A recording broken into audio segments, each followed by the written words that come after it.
okay, then we also need to have some wind turbines. Yes. So that was a good, it's a good argument, because I think we have to have this lively discussion with people. Say, you consume energy, then you must also be responsible for the production. Yeah. So we said to them, where do we put them then? Okay, nearby where you live. People, sometimes you hear people say, far away, out in the sea somewhere, far away from my house, not in my backyard. That is normal trick. Where we said to them, no, it has to be very near where you live, because you also have to own it. And we asked people to invest in cooperatively owned wind turbines. And this actually resulted in a very funny thing, that people felt much more attached to the wind turbine. They said, it's a nice wind turbine. Yeah. It looks good. Yes. And the sound of the wind turbine is like money in my pocket. Because I own it. And then this very simple psychological effect was so obvious that we actually we didn't see any problems in the installation of the wind turbine. I've seen so many other projects have a lot of discussions, and actually people getting very angry about this because they don't like them. They hate the wind turbines, and they claim that they kill a lot of birds and they do all sorts of things. I have a little story about this actually. Is that okay? Okay. Sometimes we have Japanese visitors in Samsø. Yes. And they ask the same question, all of them. What about the bird problem, they say. Yeah. And I said, what problem? Yeah, the killing of birds. I mean, the wind turbines will kill a lot of birds. I mean, just when they're hit by the blades turning. Yeah. I said, that problem. I said, okay. And then I tried to have a sense of humor. And sometimes the Japanese don't really get that, and I feel a little bit guilty also, because I tried to trick them. And I said, we have an appointment with a local restaurant, and we send the young waiter out there and to collect all these sliced birds and serve them as a special dish. And then I said, no, that's not true. And of course, it's not true. That's a very Danish joke. Yeah, it's a very Danish joke, but the Japanese people understand it when I explain it. Say there's no dead birds, and if you can choose any of these turbines, we can go out there, and if you're in a diameter of like 300 meters, find one dead bird, I will pay for the lunch, and I'll even treat you beer also. If you find a dead bird, and I've never had to pay any beer yet, because there's no dead birds. Yeah. And then the last thing, all these 15 turbines, they are producing all the electricity we need on a yearly basis, which is about 25 million kilowatt hours per year. So this is a big production. We have from here to the mainland, we have actually a grid connection, a cable connection. So we can also export electricity, and this is very good because we also introduce offshore windmills. So we have 10 very big offshore wind turbines. Each one is 2.3 megawatt.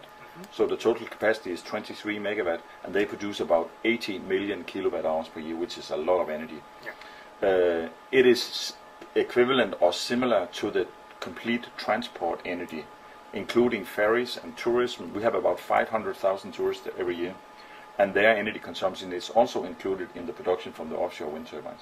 So you could say that's kind of compensating, because we are not using this directly in the system. We are exporting all this electricity to the coal-fired power plants, and by then we reduce the CO2 emission. So to say our carbon footprint is then carbon negative. Oh. So each citizen of Samsø has an emission of minus 3.7 tons per capita per year. Very good. Very good. So it's actually quite successful, and this is also why it has happened. Of course, this leaves us. We haven't solved the problem really, because we are compensating for the transport. But this is a new project. We are looking into transportation, and we are actually introducing a gas ferry, gas-driven ferry, based on nature gas or biogas from farm manure. And we will have this ferry will be built within the next year, and introduced maybe in 2012-13, around that area. So that'll solve a lot of the transport energy we have already today. And then we are waiting for you guys in Japan to give us electric cars. Yes. So we can transform the fleet of public and private cars into electric cars or other sources also. So and you could say we have the energy from the offshore wind turbines. Yeah. All right. So you could say mission is complete. Yes. We have achieved 100%, and we have reduced the CO2 emission by 140%. But that's due to the big export. Yeah. And then we have invested about 420 million Danish kroner, which is equivalent to 78 million US dollars. And you have to bear in mind there's only 4,000 people living on the island. So it's a big investment per capita. Yeah. But it's all bank financed. which means that the savings or the lower cost of green energy is paying for the interest rent of the bank loans we had to make these investments. So we could say already here in Denmark, anyway, it's profitable to invest in green technology. That is maybe because we have relatively high energy prices. But I think it would be profitable also in other countries if we had kind of an overall budget for it. But many people claim that wind power is too expensive. It's cheaper to have it from nuclear power and from other power. But that is, I mean, due to a different way of pricing 1 kilowatt hour from a utility somewhere. I mean, cleaning up after the Fukushima now will cost a lot of money. Is that included in the price for nuclear power produced kilowatt hours? Yes. Because that is what we do for wind power. We have to include the building and the reconstruction of a wind turbine in the total price. So it's a lot of money invested. I think I have to say something. This is the island. Samsø is about 30 kilometers from south to north. And actually the fun thing is that it's actually two communities. Down here you have the southern community, which is one group of people. They have their own dialect. They are highly educated and intelligent and smart people. And up here we have a little civilization of 500 people, and they are not very developed. They are they speak a different dialect, and they behave very different from the rest of the civilization. I have to say that I live down here in the south. So you are smart. You're smart.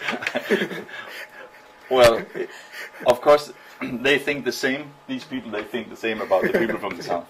And just to say that we discovered in the process that people are very different. And actually, in a small place like Samsø, you can have two cultures, where you have to talk to people in two different ways, because they listen and hear things in a different way. Even, I mean, from here to here, and that's only 15 kilometers apart from these two places. And they want to be heard also, because people who live here, they think that all the decisions are made here centrally in the little steering committee in the municipal building and the mayor's office, and they don't listen to what they need up here. And it tells me that we have to be very careful about how we communicate, because the next door village might think that what they do in this village is different from what we can do, and they are treated in a different way also. So we have to include people in the discussion and ask them to participate in the most, I mean, democratic way you can, and then tell them, if you want something, you have to come up front and speak your interest of the project, and you can be invited to participate in it. Because if you take it for granted, people are doing things like this, it will fail. Somebody will say, I'm not invited, so I'm disappointed, and I'll just stay out of this. And if you are disappointed, then you'd start rejecting and say, I don't like wind power, it's too noisy and they kill a lot of birds. So you have to include people instead of excluding people. And you have to go from top down to very much bottom up in the approach when you speak to people. So this is mainly what we have done to communicate this. Samsø this is Denmark. So you can see that we have made this perfect circle around Denmark. For those who don't, Copenhagen is over here. This big over here is Sweden, and down here we have Germany, down the south here. So this is Denmark, and Samsø is, you can see, right in the center of Denmark. That's obvious. Yes. We are the most central place in Denmark, and this is Europe, the European Union. You can see with Spain and Italy and Greece over here in Turkey, and Turkey is not really a good member yet, but they will be soon. If we make a perfect circle around Europe, you could see Samsø is right in the center of Europe. We are the best project of Europe also. This is the Earth. As you can see, we are in the center of the Earth. I think maybe you thought that Japan was the center of the Earth. And it is also. Because my point here is that we saw the climate top meeting in Copenhagen. And it didn't go wrong, but they didn't make an agreement. Because a lot of people met, and there was a lot of network discussions, and a lot of people met because they were interested in the process. But the governments or the presidents, they couldn't make a contract. But I think we could, because we then discovered that, okay, they cannot do it in a global context. So then we have to go back and do it in a local context. Because this is where things happen. The real action happens at home. So I'm responsible for my next intelligent move towards a greener world, and you are too. Yes. So if we do that, if most of us do that, we will communicate this easily, because I mean, internet and everything else. I'll tell this on the internet and send it out on YouTube or wherever, and you'll read about it quickly after. So we can share this information. So I think a global movement will start at home, with your own turf. So instead of saying think global and act local, we have rephrased that, and we say now today, we say think and act local, and this will have this global effect. I mean, you have the old saying, the I don't know what you call it, the wing of the butterfly can start a tsunami in somewhere else.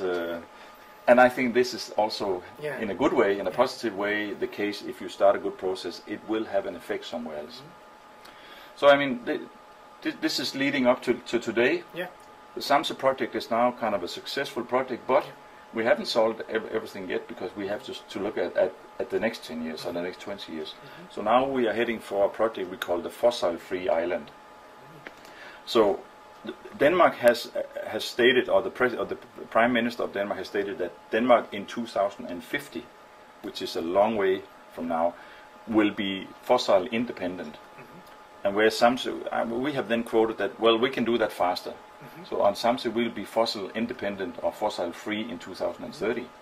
So hopefully you'll speed up the process of producing good Japanese electric cars, so we can buy them and exchange our fleet and do something about transportation, which is it's one of the big energy consumers of the world. And then energy efficiency, build better houses and more insulation in the roofs, and be more intelligent in the way we consume and produce energy. So, thank you. This was my introduction to the SAMSE project. All right. All right. Thank you.